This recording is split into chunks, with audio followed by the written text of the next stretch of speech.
Honorable Oduol Adhiambo, nominated member.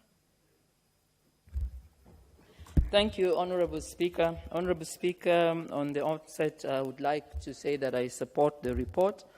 Honorable Speaker, but as I do so, as indeed seemed to be reflected as you read through the report, and even from what the Vice Chair indicated as he was seconding, I believe, Honorable Speaker, that we need to look into how it is that what we had in Article 204 that was specifically ensuring that we could bring to the same level those areas, and that were identified as the 14 counties.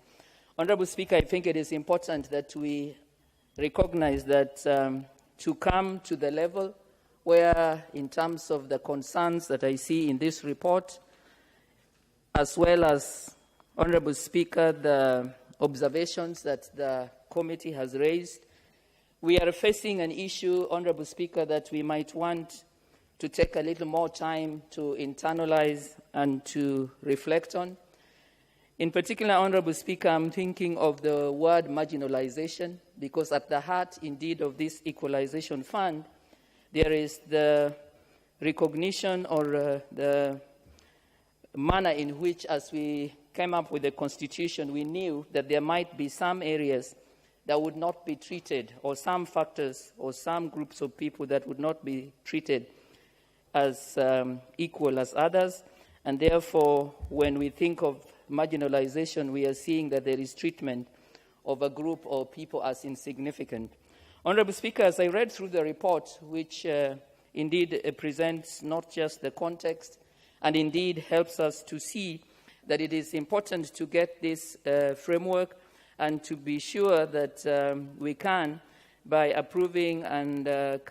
bringing into operationalization the regulations, we will ensure that completion of 352 projects that were spread across the 4 counties will be completed. My concern, and what I would like that as a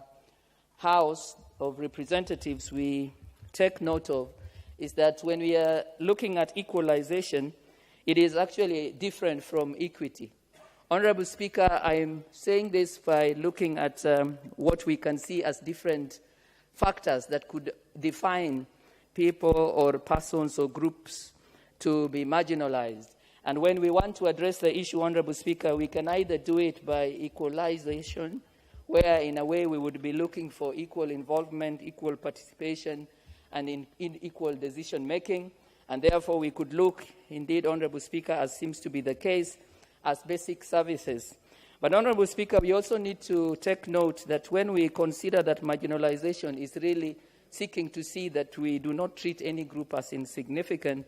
it is also useful to look at the issue of equity. Honorable Speaker, equity deals with the issue of fairness.